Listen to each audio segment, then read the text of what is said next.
Yo, what's going on, guys? Welcome back to the channel. Finally doing a deck profile. This is actually something I've been wanting to do just in general for a really long time. Yu-Gi-Oh is so cool that you can just add your own like personality and flair to something, and you click the video, you know what the deck profile is about Dinomorphia. This is a really interesting deck, something that has only really came about recently, and with Dimension Force, we've got some like crazy, absolutely crazy game-changing support, which is, in the form of Rexstem, which is, kind of like a one-sided skill drain. And, even in the OCG in Japan, they've used Dinomorphia with branded. So there's a lot of capabilities. And yeah, I'm just really excited. I want to get into this and, show you guys what I think about the deck, what I think is good, what I think is bad, and, maybe some tech, maybe some side deck options and things like that. So yeah, I think we'll just get right into it. And yeah, I cannot wait to show you guys the profile. Alright guys, so one thing I want to showcase is, or one thing I want to stress is, you don't always have to follow the standard ratios that a deck list has. So with that said, we'll go into it straight away. My deck list has 3 Theresa, despite saying that I think she's one of the best stars in the game. Like without this card, the deck doesn't function. Literally doesn't function. So, Dynamo 3 is a really important card in the deck. At the same time, Diplos, while not as important, I would say, still a really cool starter. And, maybe it's not the one you want to run too many of. I personally would not like to see in my starting hand. I'd much rather see Theresia or, one of the traps like Frenzy or Domain. That said, it's still a good card, and with Frenzy you have to send one card from your main deck as material, and with Domain you have to send both cards usually from the main deck.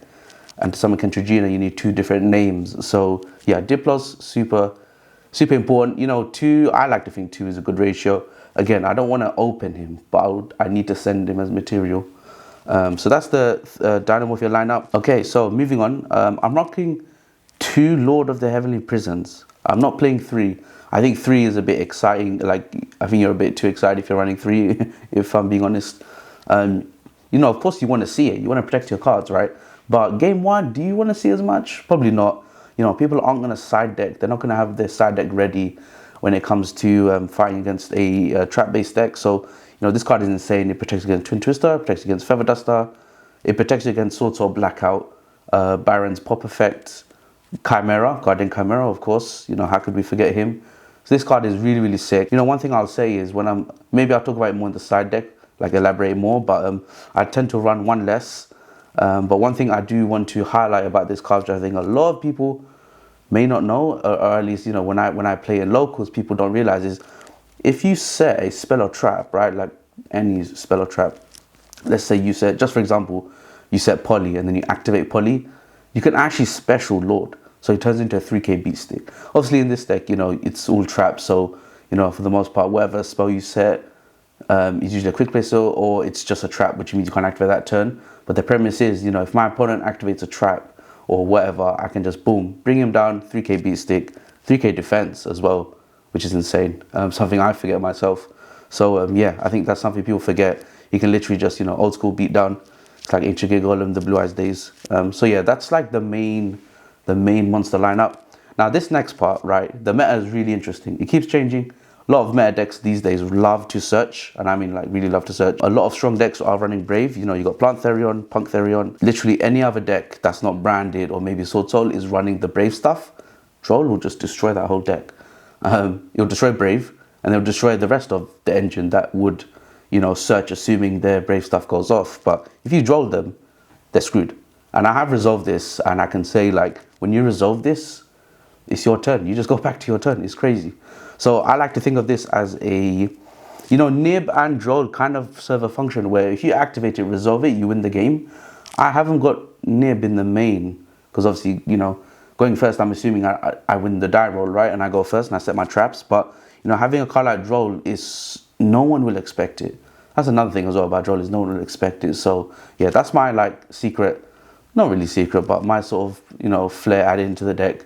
I love Droll Leopard, and yeah, I think it's really good this meta. Moving on, I only got 2 Ash and 2 of the Morna Chill. If I'm being honest, I think I would run 3 Ash. I was searching through everywhere and I could not find my 3rd Ash.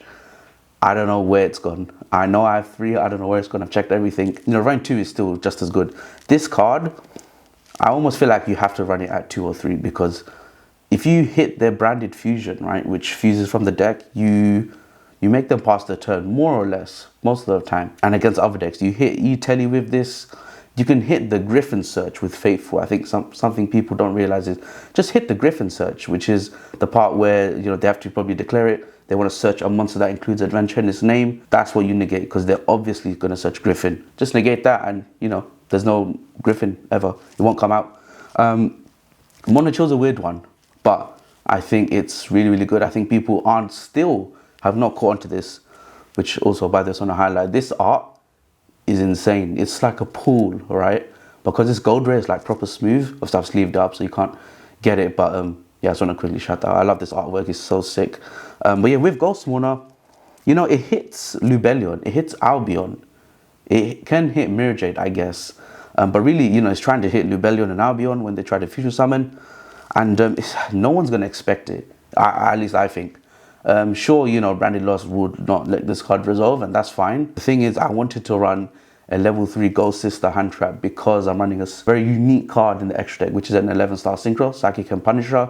And, you know, you need the 3-star, which goes with your level 8 Rexstem to make Psychic and Punisher. So that's why she's in there. Maybe I would run like the 3rd Ash and, I don't know, maybe switch this up. But this is what I'm running for now. You know, and one thing I always like to stress is mess around with hand traps. Don't just be stuck to the same ratio. You know, maybe your certain deck list works in a different way and a different ratio of hand traps would work better. So, yeah, with that said, that is the end of the monsters. We'll move on to the, I guess, the more relevant bit, which is literally just the traps. It is a trap deck after all. One thing I will say before I run into them is I'm not running the Floodgate version. I'm testing this interesting hand trap out, interesting counter trap out, which we'll get to. Yeah, we'll go into the spells now. It's a very, very simple lineup. Cool by the Grave, it's, you know, best card in the game. Should it be banned? I don't know. You know, the jury's still out on that one. You can target the Ash that they tried to hit your Dinomorphia fusion trap with. Just hit the Ash and your thing resolves, right? So, wicked card. Don't think you could play with that. I think every deck right now should be playing it. Next card is Pot of Extravagance, Pot of Duality. So, I'll be honest, guys. I think Extravagance should be Pot of Prosperity. I'm going to be totally honest. The fact you can randomly banish your fusion materials, which Dinomorphia Frenzy needs, is scary. So, you know, if you got Prosperities, run Prosperities. That said, Extravagance has its own benefit. Your drawing 2 just feels amazing. But again, there's another drawback. It has to be the first thing you activate in main phase 1, and sometimes, although it's probably rare, but still sometimes you might not want to do that. But yeah, ultimately it should be Prosperities, 100%.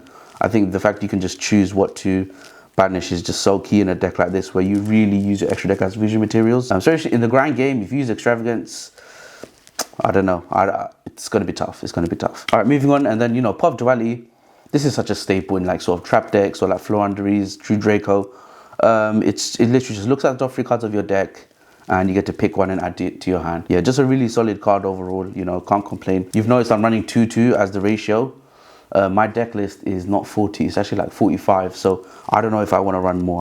You know what, like I said before with the hand trap stuff, I might test 3 of each one. You know, Pot of Extravagance got reprinted in the Outback structure deck, which is amazing, by the way.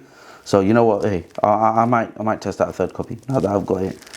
Okay, that's the spells. Moving on to the main part of the deck, the most exciting part. Okay, and next we'll just run through the traps here. So Infinite Impermanence, I mean, you know, this is like the fact you can just use this on your own turn after they've established their board and just negate, you know, it's a 1-for-1 trade with a negate card. It's really good. The second effect, where if you activate in a column, if it's already set and then you activate in a column and that column is, you know, it's negated, like things that activate that column and negate, like spells and traps. It's a weird effect. I wouldn't really bank on that. But the fact that, again, it has that flexibility, it's a hand trap that's not a monster. It doesn't proc triple tactics talent. And there are some cards that only negate monster effects. I think this card is broken. And in a trap deck, right, when your Dinomorphias get destroyed by battle card effect, they banish a trap to special the other one, right? They tag each other out. So banishing like a trap that's not a Dinomorphia trap is what you want to do. And you can always assume your imperms are going to be used, so they'll be engrave. I don't know, in Dinomorphia, this just feels like an absolute staple to me. So yeah, there's like no negotiation. I feel like you just have to run three imperms. So yeah, moving on. This is an interesting one, Torrential Tribute. You'll notice I'm running out of 2, but you also notice, if you see my hand, Trap Trick. Torrential Tribute can be literally a turn ender. just like Droll, just like Nibiru. It kind of does what Nibiru does, except, obviously, it can only do it on the reaction of a summon window. While branded lost in the game, it is awkward. I understand that it's awkward, but there are ways around it. And I think, yeah, maybe it's a card you side out in the branded matchup. I don't know, but again, that surprise factor is just too powerful, and it literally will just end people's turns if you trench rule them.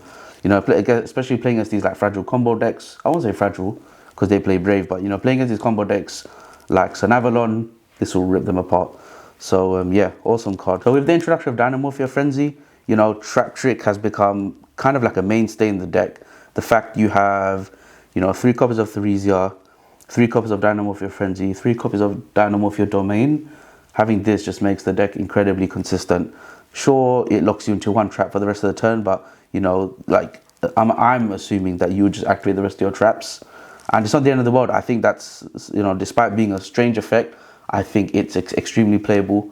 And yeah, I wouldn't be like too afraid of like activating this and being, oh my god, I can't activate the rest of my traps. Yeah, granted, you will activate a lot of traps that will just, resolve during the turn regularly. Activate this at the end, just banish 1 copy of a trap card, set the other copy, boom, you're chilling. Okay, now this is the good stuff. Okay, if you watched my recent pack opening, you noticed my voice went a bit high pitched and I went a bit crazy. I found out this card is generic, Exclusion. That name reminds me of X-Saber, so I thought, okay, it's an X-Saber card, probably a searchable counter trap, which is, probably just a negate or something. But no, this card is generic. In this game right now, there's so many cards that activate in the hand. Hand traps is like a given, right? Nibiru, Gamma, Ash, Droll, Crow, so many hand traps. Literally all the hand traps in the game, this will stop it, okay? So I'll read what this card does, in case you don't know. I'm not sure even a lot of people do know. When your opponent activates a monster effect in their hand, negate the activation. Then if they have any cards in their hand, you can discard 1 from their hand of their choice. So let's say I'm trying to combo. I activate Dinomorphia Frenzy, or attempt to fusion summon, they ash me. I'm going to activate Exclusion. It's a counter trap, remember, so they can't chain other stuff too unless it's a counter trap, which they'll never have unless it's Red Reboot. So you negate that ash. It's gone to the grave because it's cost to send a hand trap to grave in most cases, and then they have to rip another card out of their hand. In a lot of decks, that can be the make or break. That might be where they lose either a bit of security in terms of like another hand trap, or they lose one of their starters. I love this card. I really want to keep testing it, and it's definitely going to be a mainstay in my Dinomorphia deck. I'm actually testing in other decks, which I don't know, I might be shooting myself in the foot here, but when you latch onto a card, you really just want to keep testing and see its potential. I think honestly, in a trap deck, like, this is sick. This is wicked, this card. So yeah, I'm trying to think of other targets. So okay, this could also hit the Golden Lord. Golden Lord's hand effect to send himself and I believe it's a spell or trap from your hand to send a card on the field to grave. Guys, you can just do this card, negate that, then they send another card to the grave. That's disgusting, okay? What's that? You can hit Macaria, try Brigade Macaria, which is a searchable hand trap in the branded deck. How could I forget? You can hit Griffin. You can hit Griffin's attempt to summon with this, okay? And you can also hit Punks. A lot of the Punk cards start from the hand. I know Foxy Toon does. The card that's going up in price a bit. So, guys, if you have copies of it, it's a common in Dimension Force. Try it out. Let me know what you think. I love this card, and I'm going to keep trying it. Yeah, okay. I think we've talked enough about that card. Let's move on. Okay, now a interesting part about the deck, which I think a lot of Dinomorphia players might be like split on. I'm running the Old Man Says No package, the judgments, the strikes. Judgment halving your life points feels like a Dinomorphia card at times because the deck really wants to half life points. So Solemn Strike, right? Once your life points are at 2k, which is like the very, very first chokehold of like the Dinomorphia deck, after you do your very early combo, you're at 2k, right? If you suddenly have to half your life points again for like a Dinomorphia trap, your strike is dead. And I mean, guys, Stealth Bergia has won me a lot of games. It's a really, really good card, I think. But, its permanent effect to allow you to activate traps without paying life points, needing to summon this just so you can resolve this, it's a bit iffy for me personally.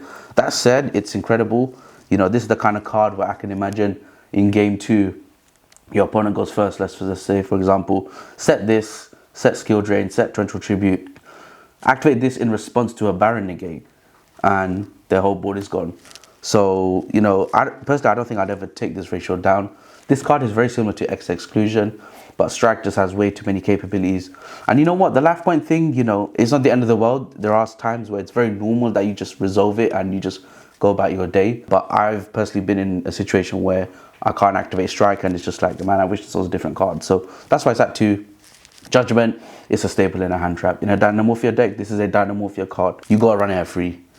Judgment is just wicked. It stops anything in the game. It stops Evenly Matched. It stops Twin Twister. It stops Feather Duster. Stops Cosmic Cyclone. Stops a lot of cards.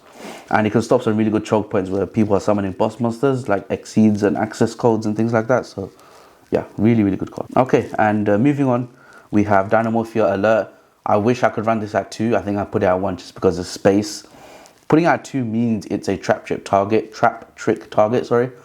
But the thing is, I feel like this is a one-off because you set it when you need it. You send it off Diplos when you need it because you can copy normal Dinomorphia traps with Kentrogina's effect. And as a one-off, it's got quite a lot of drawbacks in terms of restricting your special summoning and what you can attack with that turn. So as a one-off, I like it. You know, I'm thinking of ways to incorporate cards that shuffle traps back into the deck. But as for now, I'm running as a one-off and I think it's fine, guys. You know, again, with Rexter, we kind of have a win condition now. And if they can't deal with Rexter, that might evolve into a Psychic and Punisher. Or Rexter will just win the game because he's that ridiculous, right? So I'm running 1 alert. I think 1 alert is good. Another thing as well is, like, you know, the way I deck build or the way I play, I hate drawing cards in my first turn that I just can't use. You know, me drawing like a Brutes or Alerts or Sonics and having no Dinomorphia names, I feel like an idiot, I feel like a chump. So that's why I don't run as many ratios of these cards. But no, I have a lot of respect for this card. This card is wicked. You know, don't discount it. It's actually really, really good. And you know, when you resolve it, you kind of win the game as well. So yeah, Dinomorphia Alert, definitely a 1 of, maybe a 2 of, definitely not a 3 of. Okay, moving on to the next trap. Such a simple card. Pop 1 card you control. Sorry, pop a Dinomorphia card you control and I believe it's a card your opponent controls. Such a simple effect, but you know what? It gets the opponent nervous because you don't even target for cost. You just declare the half life points. So, and it's a normal trap. Again, something Kentrogina will copy. I'll go into Kentrogina a bit more, but all you need to know is, you know, this card can pop a Dinomorphia you control and a card they control. Your Dinomorphias, all of them, even the fusions, they recursion. They bring out another Dinomorphia monster when they're popped. So this just has wicked synergy. Decks these days have these choke points where if you hit them at the right time, they will end their turn. I think this card is actually really good against Brave as well. You can hit the Fateful Adventure and a lot of other stuff. And you know, I just like this card a lot. I love sending this off of Dinomorphia Diplos too. You can send this with Diplos, have Kentrogina copy its effect, pop the Kentrogina, pop a card they control. Kentrogina's effect activates, specials Theresia. Theresa's effect sets a trap and you're good to go. So I would never run 1 of Brute. I think Brute comes up a lot and because it's such a generic and decent effect. So yeah, that's that with Brute. Moving on, Dinomorphia Sonic. A lot of deck lists run 3 of this card. Or 1. It's either 1 or 3. I've seen most people run 3. While I like the idea, I just think Judgment does what this does, okay? And I'm also running Reversion, which copies a counter trap affecting Grave if you control a Dinomorphia fusion.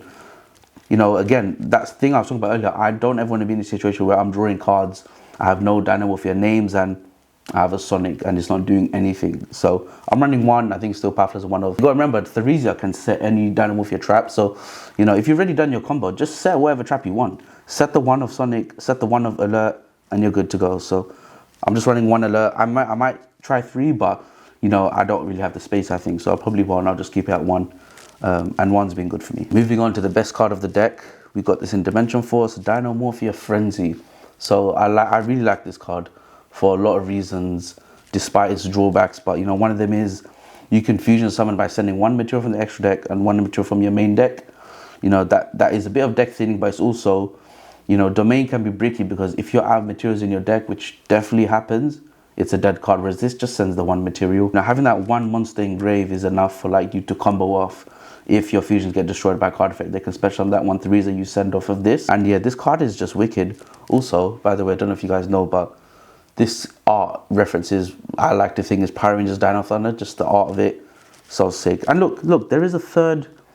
Wait, I guess that's Kentrogina, isn't it? Okay, well, my plans of hoping for a third monster is gone, then I just realized that's Kentrogina on the art. But regardless, Frenzy is a wicked card. The fact you can only activate on your opponent's main phase, you know, is a double-edged sword. You know, it's such a powerful card that I feel like they had to give that effect to it. I wish they didn't, but they did. And but that's fine because you play on your opponent's turn anyway. But yeah, Frenzy, you know, like this card gives the deck so much more life. I feel like I'm not playing a scrappy deck. I feel like I'm playing a legit deck that people are going to be scared of now just because of this card. And this card is also a 1-card Rexdom, which puts you into that 2k, 1k life point threshold, which makes Rexdom live even more. So yeah, and this is why I'm running Trap Trick. It's a normal trap. I can banish a copy and set a copy. Best card in the deck, best card in the deck. Playing 3 domain, sort of the same. Everything is really the same as Frenzy when it comes to this card. This card sends 2 materials from the deck only. Sorry, hand, deck, or field. So it's really versatile in that sense. But you still have to run set 3. I mean, the deck, you know, Kentrigine is kind of like the real boss monster, even though Rexdom is out there now. So this summons Kentrigine very, very easily. And, you know, I think this card is still, you know, it's a starter. You just like kind of have to run it at 3 in my opinion. This can summon Rex actually. You activate this, summon Kentrigina. Kendria copies its effect, sending herself and a monster from the deck, and boom, there's your Rexdom. So yeah, it can definitely summon Rexdom anyway. But yeah, definitely got to run as a 3 of. And the last card, yeah, I added in 1 reversion. This card's effect when it resolves is so hilarious because it copies any counter trap in your graveyard as long as you have a Dinomorphia fusion, which means you can copy Judgment, you can copy Strike and not pay its cost. You can copy Exclusion, sorry. You know, such a fun card to resolve. And it has bricked in the past, but it's also resolved in the past, and no one expects that card. So yeah, another wicked Dinomorphia card. Yeah, and that's really the Dinomorphia trap lineup. I'm really pleased with the lineup. I don't think there's much I would change, to be quite honest with you. I think it's just a matter of me trying to like learn the deck better and play better from here on out. Maybe there's 1 or 2 things I might change in the future, but for now, this is the build 100%. And yeah, I think we can move on to the extra deck now. Okay guys, so extra deck time. Before I start, let me just apologize. I should have had a 3rd Rexdom. Can you imagine? I opened 1 whole case and I believe I only got 1 Rexdom. This other one came from something else, I think. So yeah, I don't know if it's a short print, but yeah, there is one coming in the post. It just hasn't arrived yet, but I really want to get this profile out. So anyways, that's that. Just assume there's a 3rd one there. You know, we could talk a little bit about Rexdom. Essentially a 1-card skill drain. If your opponent's effects cannot activate if their attack is equal to or higher than your life points. When you resolve the typical Frenzy combo, you're at 2k, right? When you activate Rexdom effect to make your opponent's monsters the same attack as your life points, the cost is halving your life points, so you're at 1k. And at that point, you know, everything on the field is 1k, it's negated. But also, most cards in the game, when they resolve their attack is kind of high, especially the branded deck. This shuts down the branded deck completely. That effect is what closes the game. That's our closer now. We have Rexdom, and such an incredible card. You know, even in the damage step, right? A part of the phases in the game where you can't really chain a lot of stuff in the game, you can activate this and make all the opponent's monsters a really weak attack, like a really funny attack, like 62 or 32. And again, he's just a closer. He just closes the game out because, you know, you have to answer him or you can't do anything, and he's just going to swing for game. So yeah, Rexdom is the best card in the deck, and his art is, I hope the camera does it justice, but his art is incredible. I don't know if he's a Starlight, I don't think he is, but if he was, I think I would end up picking it up just because it's a T-Rex, it's mech. That's my happy place. Okay, moving on. Kentrigina, the OG of the deck. This card is so sick. The fact it can play under skill drain as well. It's a 4k beat stick under skill drain. The reason why is it has an effect where you lose attack equal to your life points. It's very weird, but once you play on like a simulator or something, you'll like get it in your head how that works. Yeah, it plays under skill drain, which is why people like to run skill drain in this deck. I personally am not doing that, but you know, it's an avenue you can definitely go down. And I mean, the whole thing about Kentrigina is the fact you can copy the effect of normal Dinomorphia traps during player's turn and just resolve those traps. And you know, it's something they have to watch out for. It's just like another form of disruption. You know, and one card you combo this off with a lot is Dinomorphia Brood, the card that I'll just bring up on screen. The card that pops 1 card you control and 1 card your opponent controls. Or, you know, you resolve that alert. You turn that 1 copy of alert into 2. And, you know, that whole conversation I had around how many copies you run doesn't matter because you've been able to resolve it twice anyway. So, yeah, Kentrigina is a wicked card. And I'll quickly explain, I'm not sure if I did it already, but the level 8 Dinomorphia fusions, which is literally just Rexdom at this point, If you draw a battle card effect, you can special summon one level 6 or lower Dinomorphia monster. Kentragina and Stealth Bagia, the pterodactyl guy, they only special summon level 4 or lower. So Rex is kind of like, you know, the card that completes the deck really, because it lets you special summon any Dinomorphia. But these guys, Stealth Bagia and Kentragina, they only special summon level 4 or lower. But you know what, that's a perfect segue into Stealth Bagia himself. It can win you games because it burns the opponent for how many attack a monster effect is that they just activate. So if you activate Baron's effect to negate, I can do Chain Link 2, burn you for 3k, and that can win you games because, again, Rexdom is a closer now. You can close the games real quick. And something as Stealth Bagia, which I've noticed I do a lot now, is I'll survive turn 2 because I'm a trap deck and I've just set up all my stuff. Turn 3, summon Stealth Bagia, sit on that card and let them kill themselves because they have to activate an effect to, you know, play Yu-Gi-Oh, but they're going to get burned and lose the game. So Bergia's wicked. I love this card. His art is really cool too. Again, it reminds me of Dino Thunder. I love the aesthetic of this deck. It's like, when I saw it, I just instantly picked it up. When I saw Rex, I just, you know, like, give me the cards now kind of thing. So yeah, I'm really happy about this ratio. 2 Stealth Bergia because, again, it's not a card you summon, but you do want to try and send it off of Frenzy. And yeah, I think that's a good ratio. With the Extravagance, you might want to run 3 of it, maybe, probably. But I'm fine with 2. I haven't really noticed any awkwardness. So that's the fusion lineup, really. Again, remember, I have 3 Rexdom, not 2. Apologies for that. There's no way in hell I'm running 2 of these. You need 3. It's the best card in the deck. We move on to the rest of it. Zeus is a card that just ends games if you can summon him. Effect is not once per turn. Detach 2 materials from him. Send everything on the field to the grave. And that's a quick effect. So you can chain that to your opponent's attempt to set up. And if you do that, you probably just won the game because you've just wiped out all the advantage. So yeah, Zeus is an incredible card. We'll put him literally a staple in any deck that can summon an Exceed. That's how I put it. Beguska, this card has been getting popular again. The reason why is it counters Branded so hard. And if you make it in this deck, I'm 99% sure it will, again, just try and beat that Branded deck. Even though you've already got a good matchup with Rexdom, Beguska just helps secure that. And Beguska is also a good Zeus setup because when in defense, Beguska turns everything else to defense or like a permanent negation for anything in defense. So then on your turn, put it to attack something that, you know, Beguska's put in defense, and then make Zeus, and you're chilling. Really annoying card to deal with. Abyss Dweller is another one, but it's a really powerful one. You can detach material, and your opponent can activate any card effects in the graveyard this turn. Yeah, this card can turn off a lot of cards in the meta. And you just run it as a one-of because you most of the time won't summon it, most likely. Remember, you're a fusion deck, you're summoning Rex, who's a level 8, but it's just a nice card to have. So that's that. The Exceeds you probably summon 9 times of the time are these beasts here. These guys are sick. But yeah, Doka is a non-once per turn monster negation effect. That's enough said. That can stop so many cards. And then Lagia is essentially like a Solemn Judgment. You detach 2 materials. When a normal special summon or a spell trap is activated, detach 2, negate the activation, or summon and destroy that card.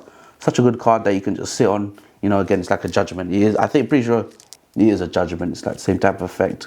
And yeah, that's the Exceed lineup. Really fun lineup. Sagi and Puncher in this deck is hilarious because one of its effects is when your life points are less than your opponent's, this Synchro Summon card is unaffected by your opponent's activated effects. He's a walking time bomb because he's 3500. At the start of the battle phase, he will gain attack equal to the difference in life points. Remember, your Dinomorphia, your life points are usually, if you're playing well, if you're playing optimal, your life points are usually around like 125, 100, 65 life points, something funny like that. And man, if you can gain, I believe it's 4500 attack, he turns into an 8k beat stick that's unaffected. If he attacks directly, you just win the game. And don't forget, remember, he has a banish effect as well. I believe it's pay 1000, target monster you control, and a card your opponent controls, banish them. Again, this is why you run the Ghost Sisters, the hand traps, because they're all level 3 tuners, and you make it with Rexdom. And yeah, I've resolved this once or twice, I think it was, and yeah, every time you do it, it's so annoying to deal with. And usually something mid game where, you know, people are already low on resources, and then you summon this card which just puts a stop to whatever comeback they're trying to do. Here, Punisher, incredible card. Okay, that is the extra deck. Now, I did include a side deck because, you know, in the game of Yu-Gi-Oh, you know, you do have a side deck. It's a best of 3 format. As a trap deck, you inherently have a disadvantage in most cases because people just side the crap out of you. You know, Red Reboot is a card that just ends your turn, literally. if they activate and they can pay half and resolve it from the hand straight away during player's turn, they negate your trap. You set it back, and I believe you can't activate traps for the rest of the turn. So, you know, that things to be careful for. And, you know, we have a side deck ourselves to deal with stuff like that, and also to deal with the opponents going first board, which I don't think I mentioned, but Dinomorphias have a lot of trouble going second. They don't have that effect that Golden Lord has to send a card to grave. So we just got to deal with things the best we can, and decided to use Lava Golem for that. You just you tribute 2 monsters they control to special summon it to their field. Let's say you're playing against a Sword Sword player who summons Chi Zhao, and Baron, and they set a Sword Sword Blackout. Tribute over them. They can't use Blackout because they have a worm on the field, and then you can set your back row and you're chilling. Lava Golem is a MVP. I don't think I would ever take this card out of a trap deck. Next card. So again, anti-Sword Soul, anti-Brave. You don't give a crap about tokens, so you just some token collector and you're laughing all day.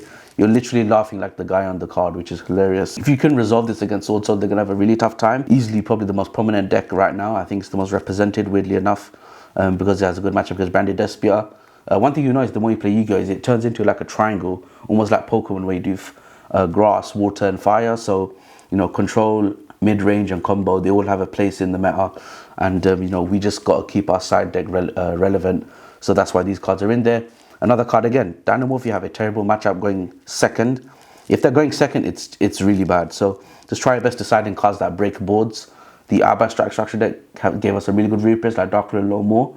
But personally, I've opted for Evenly, because while Dark Ruler does stop all their negates, you're a trap deck. What are you really going to do that turn to try and deal with their board, right? So I've opted for Lava Golem and Evenly as my going second cards. To the next one, D-Barrier. This card shuts down Punk, any Punk deck.